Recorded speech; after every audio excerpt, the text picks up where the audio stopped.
Brenda Winkle, my guest today, is here to share her wisdom on saying yes to what truly lights you up and no to everything else.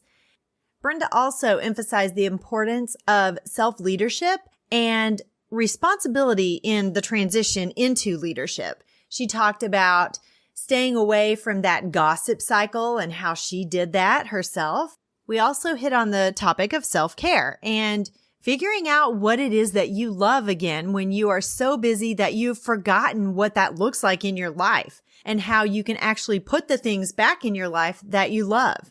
And Brenda shows us how to do some really good deep breathing techniques to center ourselves, bring us back into a place of calm where we can manage that stress and anxiety that we sometimes have. It was a great conversation, and I hope you get some great information out of it that you can implement right now.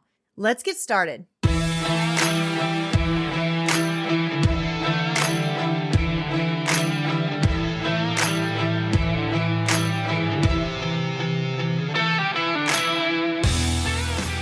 Hi, friend. Are you ready to move into a leadership position? Do you have interests and ambitions that you want to pursue, but feel like you don't know how to take that next step? Maybe you want to start your own coaching or consulting agency. I'm Mel, and I help educators define their career path through correct mindset, knowing your options, and getting prepared for your career transition. I will show you how to level up your leadership skills, share your expertise in a new way, create impact on a larger scale, and put your leadership in motion. As an educator for over 20 years, I started to feel underused and like I had more to give. I knew when the time had come for me to leave the classroom and affect change on a larger level. Now, I'm ready to help you determine where your talents and skills mesh with your passions and interests, put your leadership in motion, and move into that next phase of your educational career journey.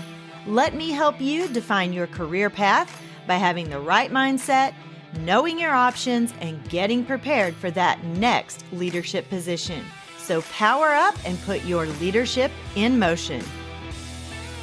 Welcome to the show, everyone. I'm your host, Dr. Mel Vandevort, and today I have with me Brenda Winkle. She's coming to us from Portland, Oregon. And Brenda, I'm super excited to have you on the show. And we just connected not too long ago, but tell us a little bit about yourself, and then we'll jump into today's content after that. Hi, Mel. Thank you so much for having me. You're welcome. I'm really excited to be here talking about one of my favorite things. And so I can't wait to dive in. But my name's Brenda Winkle. And in the most simple terms, I help people say yes to the things that really light them up by teaching them how to say no to the things that don't. And I do this through teaching boundaries, healing nervous systems, and really unleashing that authentic you that really wants to be there. And I do this through breath work, somatic coaching, and energy healing. And prior to this, I spent 26 years in the classroom. I have a master's degree in educational leadership. I taught all levels of vocal and instrumental music, K through 12, mostly in public, but I even did a few years in private schools. And so I love talking about educators and finding ways to support the important work that's being done. That's excellent. I guess we didn't talk about you being musical. I don't think I remember you saying anything about that, but that's great. I also am kind of a music person. At least I try to be. Not as great as I can be, I guess. But when I need to just go decompress for a little bit, I'll go play my piano and just chill a little bit. I'm all the time listening to music at the house and stuff. So music is such a great way to just relax, I guess. And just, like I said, decompress and just kind of forget about all of the things that are in your brain and just go to a different place. So Absolutely. I'm glad to hear that. Yeah. Yeah, that's awesome. Good to know. Good to know. And I also, on my show, Choose Your Next Yes, it's about saying yes to the right things. And I know this is Empowered Educator, but I have another podcast called Choose Your Next Yes.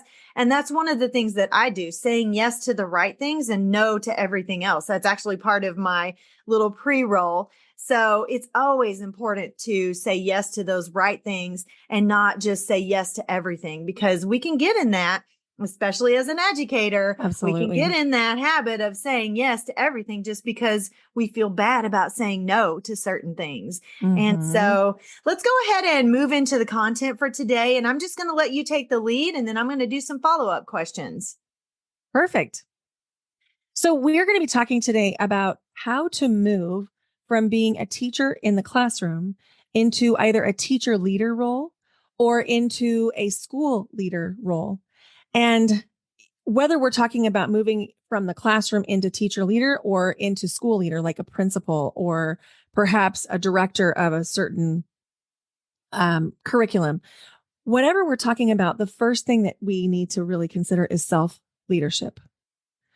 So when we become a self leader, we don't need someone to tell us what to do next. And we don't need someone to hold us accountable in the same way that sometimes we ask other people to do when we're Yes. not being self responsible. And so I feel like that's an important thing to discuss before we even dive into the larger context of moving into leadership is that self leadership, that radical responsibility for how we are showing up in our lives is so important. Yes, and I think that is really one of the biggest things about being a self leader or being a leader who doesn't need somebody to coddle you. I think that's just a leadership trait. A good leadership trait is being motivated on your own without those external influences, and then also holding yourself accountable. And I think that's sometimes where we get into trouble, is because we hold ourselves a little too accountable, and we want everything perfect. That's one of my limiting beliefs, is perfectionism. And I hold myself so accountable to every little detail that it's almost, I can't move forward. And so I've got to learn that balance and saying yes to the things that are there, and no to just like that nitpicky, those nuances that are never going to be perfect. And no one's going to know that they're not perfect anyway. That's right. And one of the things that falls by the wayside as we move into this role of leader is we forget that we matter. In other words, if you are not taking care of yourself, if you're not eating properly, if you're not resting, if you're not hydrating, if you're not Mhm. taking care of any medical concerns, that is not self leadership. And Yes. oftentimes we forget that that self care actually comes part and parcel with self leadership. And so it's not something that comes after we become a leader. It's something that happens congruently. If we look at the leaders throughout the world that are the most effective, the most successful, the most respected, they are all taking care of themselves first.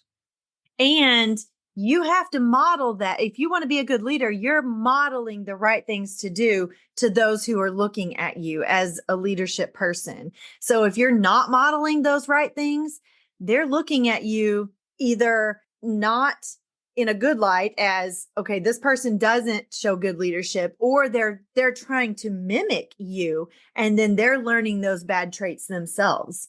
That's it. And then we end up with a building full of people who are burned out, exhausted, and ready to leave the profession. And so if we Yes. want to keep people in the profession, self-care has to come first. It's not a nice to have. It's not fluff. It's an essential. And this is for any leadership position. This is not just education. If you're a leader in any field, you have to model those good self-care traits. And I know, I've interviewed a lot of people who've come from corporate America, and they talk about the grind, and they're just worn out. They don't even have a personal life hardly. And that's not good. It's not effective. You're not efficient. And like you said, then burnout happens. People quit. They want out right away. And that's why I think we're losing a lot of great educators because of that burnout, because they're not taking care of themselves, or they're looking at someone and trying to mimic them with those bad traits, because they think, oh, to be a good leader, I have to grind all the time. I can't ever Mhm. just stop. And I know people who are great leaders, but they do that, and they don't ever really step back and let their own personal life come through. And then that affects relationships, not only your health, like you said, but it also affects your relationships with your family and your It friends. sure does. Yeah. So I teach my clients something that I call don't touch the baby before you wash your hands, meaning our energy comes first.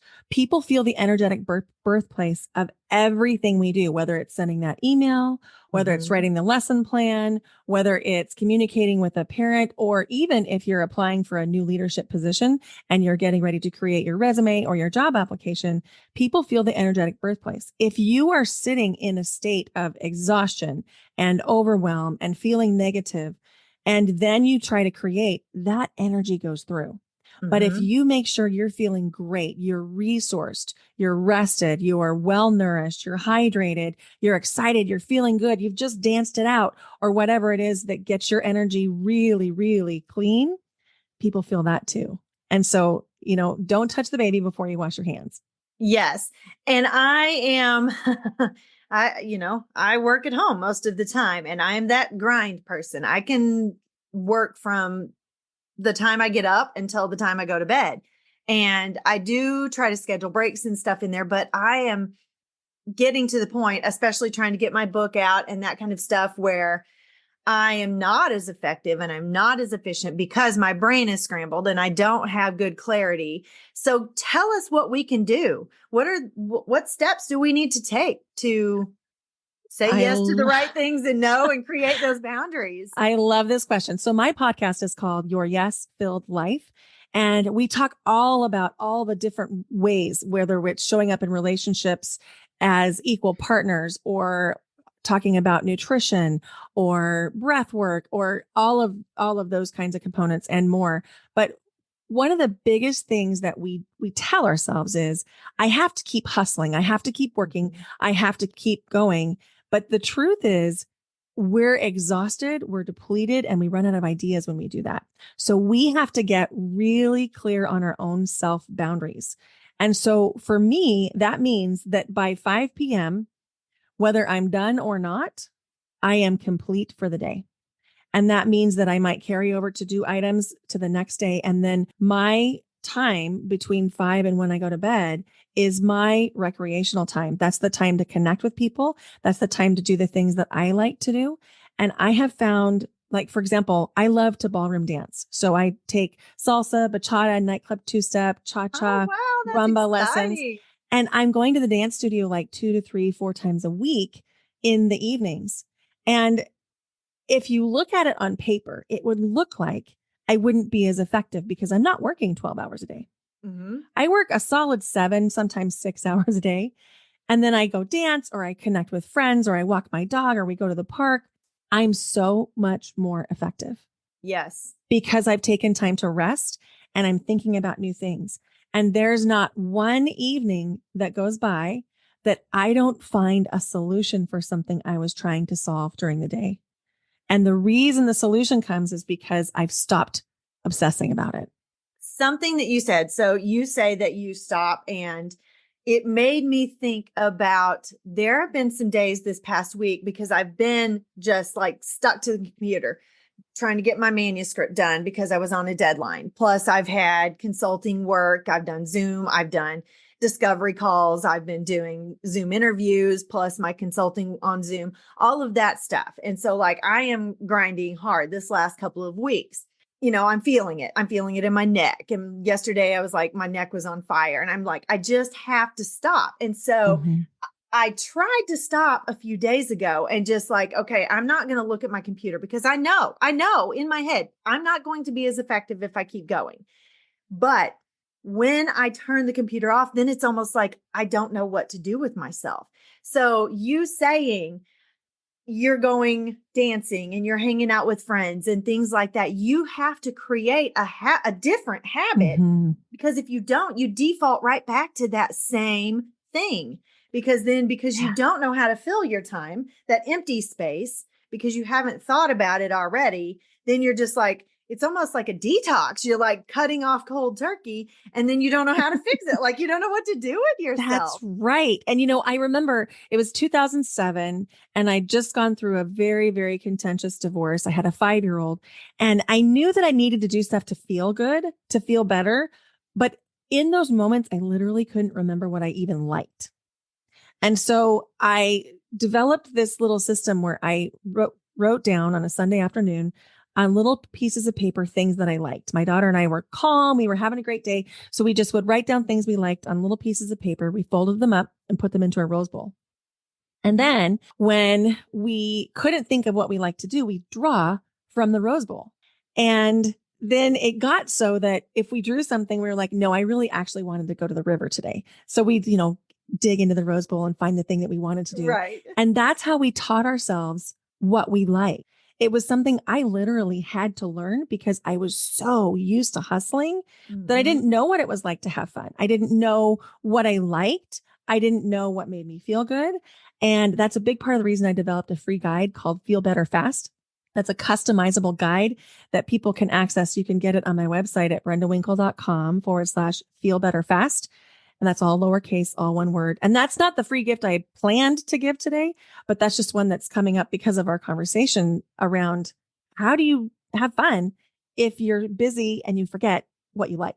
Yes. And I will have links to all of her information and those freebies in my show notes. So you won't have any trouble connecting with Brenda and also getting to those freebies. Cause I'm thinking I might just need to find that freebie myself. I hope you do. I hope you like it. So, as we're thinking about all of this is kind of the bedrock of leadership is taking care of ourselves and showing up for ourselves because people, like you say, and you did such a beautiful job of explaining this, Mel, people are modeling you.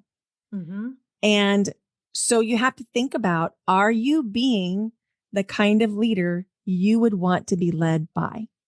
And if you're still at home with kids and your kid, my kids are adults now, but if you have kids at home with you, they see you grinding all the time. And we're teaching our children to do the exact same thing.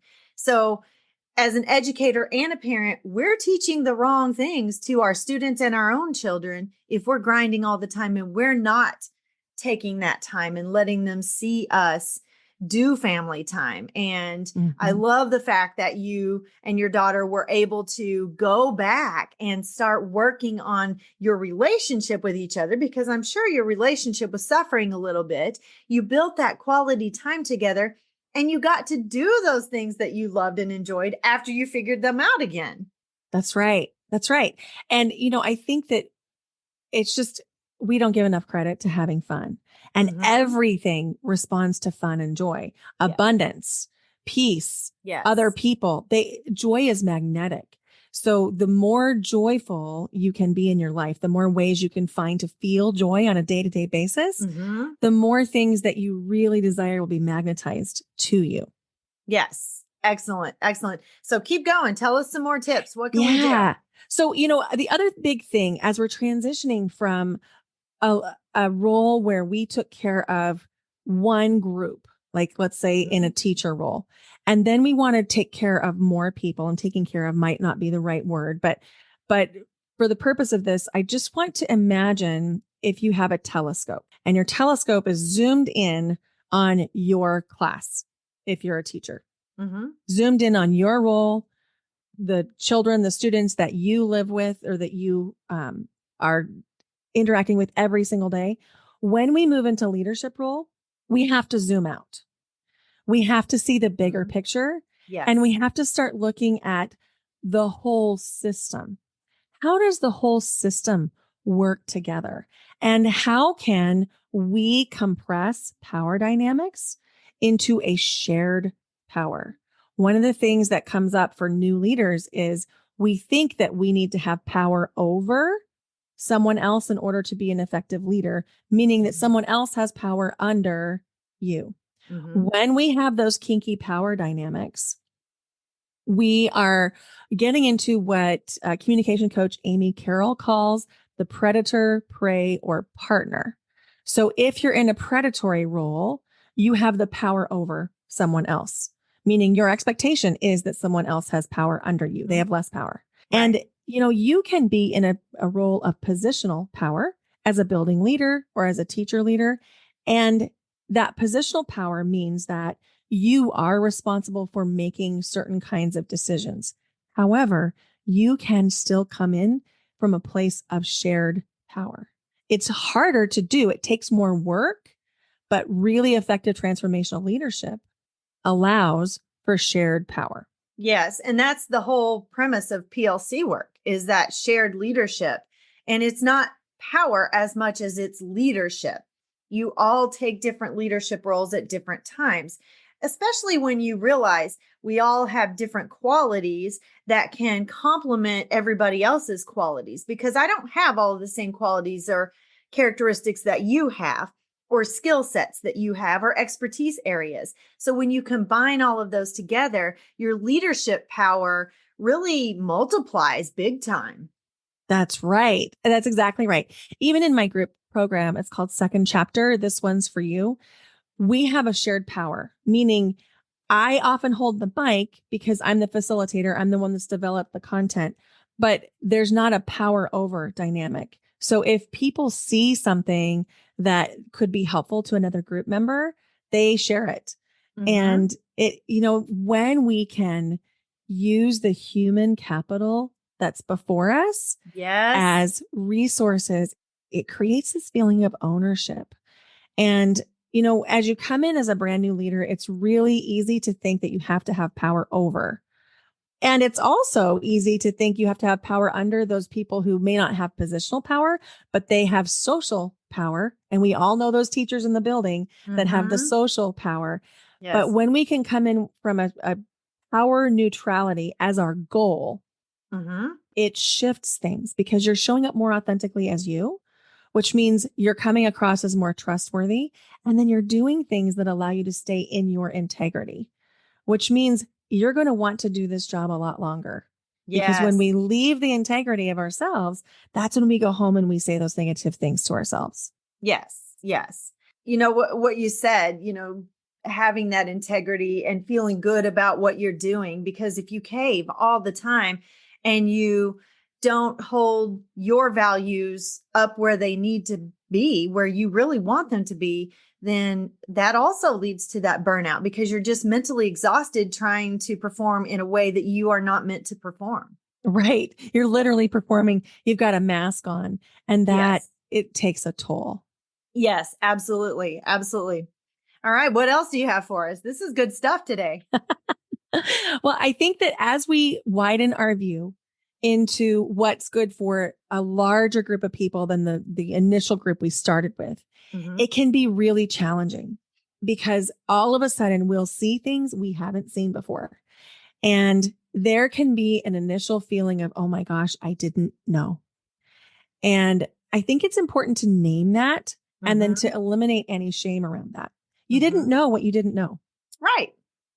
And so let's not beat yourself up over something you didn't know. And now that you do know that, let's move forward.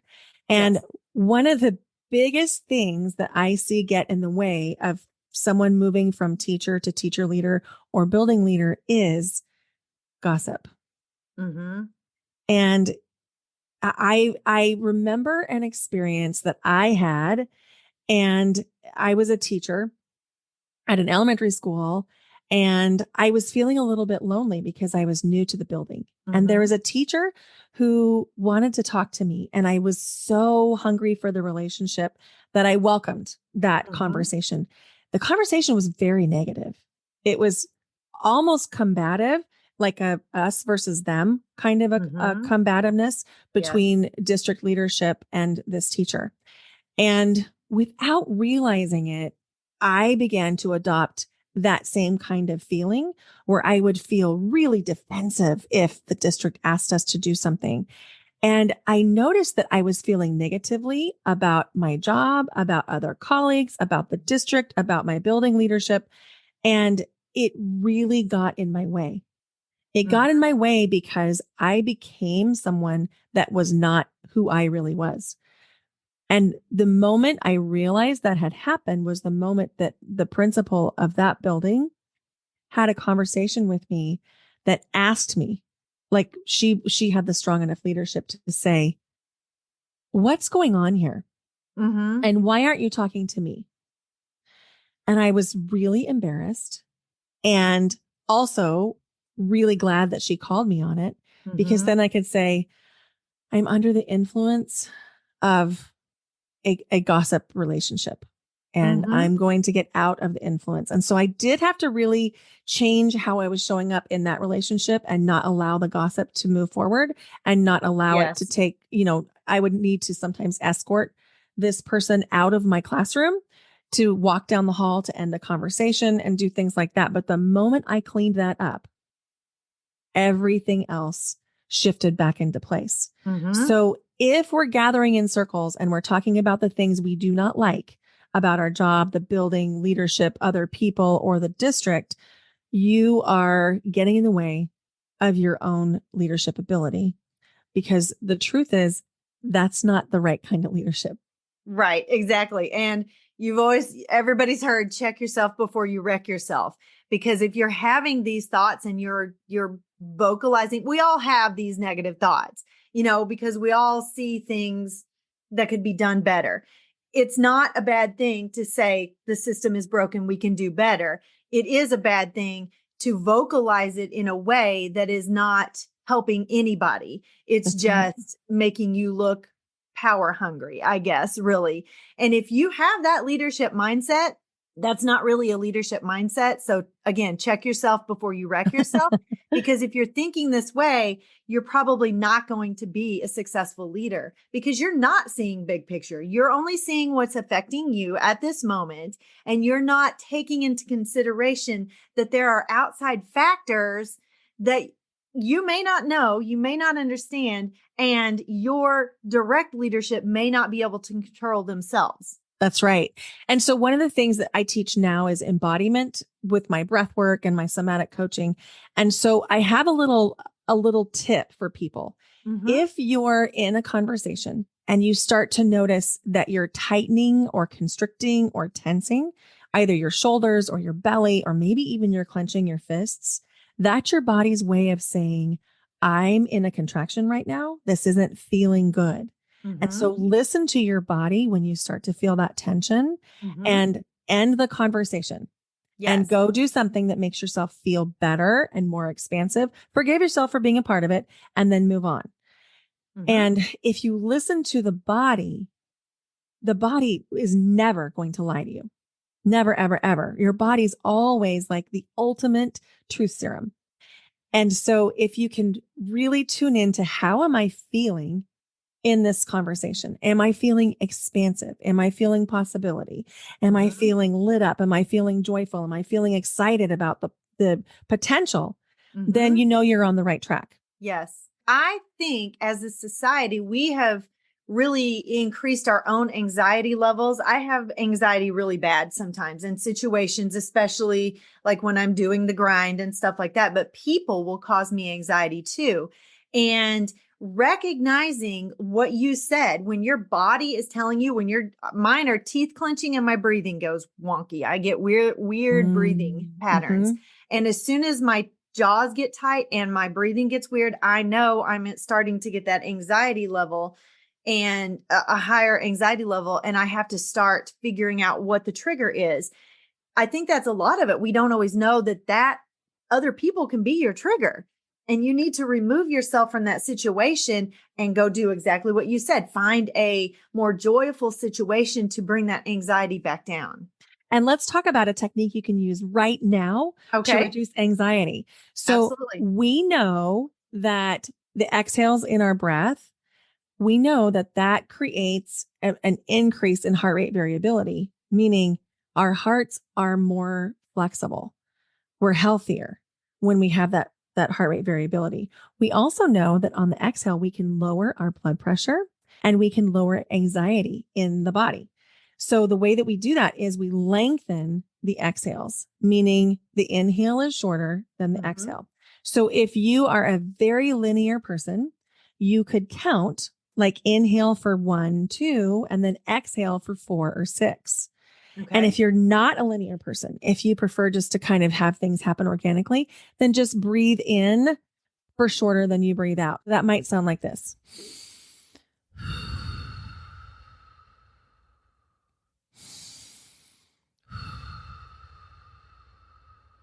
Or we could even count. And I noticed something that you did, And I've heard this too. And I'm glad you did it this way because I wanted to make sure I'm doing it right. In through your nose, out through your mouth. Well, you can breathe any way you want. However, there's a growing body of research that says unless you're engaging in transformational breath work, where you might be coached to inhale through the mouth, inhales through the nose are much more healthy on a day-to-day general basis. And the reason is we can filter out viruses and bacteria. Yes. We can warm the air. We can create a little bit more humidity in the air that we're breathing in, and we're not drying out our throats. It's actually, Yes. I mean, there's a ton of more research, but that's the basics. And then when we release through the mouth, we're actually releasing. So we're all energetic beings. We're 99.9% energy. We're only 0.001% matter. So if we're not processing the energy that's in our bodies when we're in anxiety, then we're not actually getting to the bottom of the anxiety. So we're actually releasing that stored energy on the exhale so that our bodies can feel better. And it's going to take more than 2. Probably I would recommend at least a minute of that or 10 breaths. Yeah. And that tends to be about the same. So if you're a counter, count to 10. If you're not a counter, set a timer. Yes. I am not a mouth breather. Just by nature, just the way I'm designed, and I think most of us we tend to breathe through our nose and keep our mouth closed. But I will notice people who are mouth breathers because of whatever reason, maybe like, especially when I'm jogging, then I become more of a mouth breather because I just can't take in enough oxygen at that time through my nose. But by nature, if you're breathing through your mouth constantly and only through your mouth, then you need to like really think about your breathing technique for sure. Because you're right. Your nose is that natural filter. We have little hairs in our nose for a reason. God designed us the perfect way. And we are meant to breathe through our nose and out through our mouth. So that's right. So there's a book by James Nestor called Breathe that talks about the science of this. So if you're a reader, that's a great option. You can listen to him on Diary of a CEO. James Nestor has like an hour and a half or 2-hour interview on that podcast. And you can hear all about the physiological research and reasons why you want to be breathing through your nose. Wonderful. Brenda, this has been great. We're running out of time. Give my listeners, my audience, one last great tip about moving from the teacher role into a teacher leader or into a leadership in either your building or your district. I'm going to go with embodiment, meaning you need to feel in your body what it's like to be that leader before you can become the leader. So whether that means you act the part or you dress the part or you visualize yourself sitting in that desk of that leader, or you visualize yourself in the role of the leader. Perhaps you're introducing people at a school assembly, whatever that looks like for you, you need to feel it in your body first before that can come into reality. Because if it's in your body, there's going to be no resistance. You're not going to have any kinks in bringing this into your reality. Yes. And I'm going to add just a little bit of this, and this is my own personal thing, but I've always heard you need to dress how you want to be addressed. So if you want to be addressed as a leader, then you need to dress the part and act the part in every way, embody it completely in your appearance. Don't go to school wearing your sweatpants, go to school dressed like a leader, and make sure that your appearance and your mentality and your behavior all work together. Yeah. And then keep it authentic to you. Yes. So we don't need to put on more masks to become leaders. We need to become more of who we actually are. Yes. To become leaders. Yes. Yes, exactly. I don't mean wear a suit every day. I just mean, be clean, be kept, that kind of stuff for sure. Definitely. And it makes you feel better when you like take a little time to put into your personal appearance. I know the days that I'm sitting here at my house and I know I'm not going anywhere and I just wear my sweatpants or my yoga pants and I put my hair in a ponytail. I just don't feel as energetic those days. I feel a little less, I feel more lazy and like I can lounge around a little bit and that kind of stuff.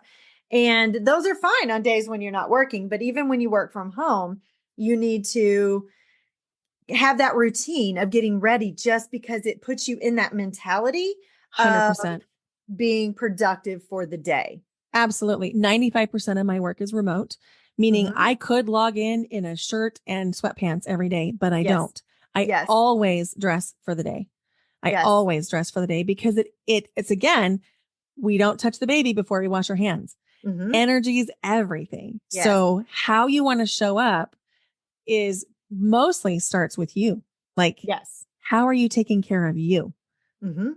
Exactly. Exactly. It's been great to have you on the show, Brenda. If my audience wants to connect with you, I know you already have given us one way to connect with you, but how else can they connect with you if they would like to? And just tell us all the things. Oh, great. Thank you. So I'm on Instagram at Brenda Winkle. That's Winkle. And the website is probably the hub of everything that has links to other social platforms and things like Mhm. that. But I do have a special gift just for educators, which is how you can incorporate breathwork into your classroom to increase engagement, to increase achievement, and also to reduce stress, not only for you, but for your students. And that guide is available at brendawinkle.com/educator, all lowercase. Wonderful. That is great. So you guys need to jump on that for sure, because that can definitely help, especially when you hear the word engagement, because sometimes our students check out. And so we want to get them back and be engaged. So wonderful. Not to mention, if you're having a moment where your kids are maybe a little wonky and crazy at the moment, that breath work can bring them back to a Oh, state totally. of calm as well. So it's a great classroom management tool for sure. That's it. In fact, it talks about ways to use it in classroom management. And I have specific examples of what breath patterns you could teach before any incidents happen and which ones you can use to sort of, um, like even if you have a fight in the cafeteria, what breath work could you use in that day? So we talk about classroom management as far as, if you've got sleepy students or if you have crazy students or they're, Yes. right before spring break students or right after spring break students. Exactly. Exactly. Wonderful. Thank you so much for coming on today. It has been a pleasure. I've loved our conversation and I've learned a few things. That is wonderful. I love it when I have guests come on and I learn as much as anybody. So thank you Oh, so much for joining me today. thank you for having me. It's been really, really fun. You're welcome. And for the rest of you, have a great weekend and I will see you back here, same time, same place next week. Bye bye.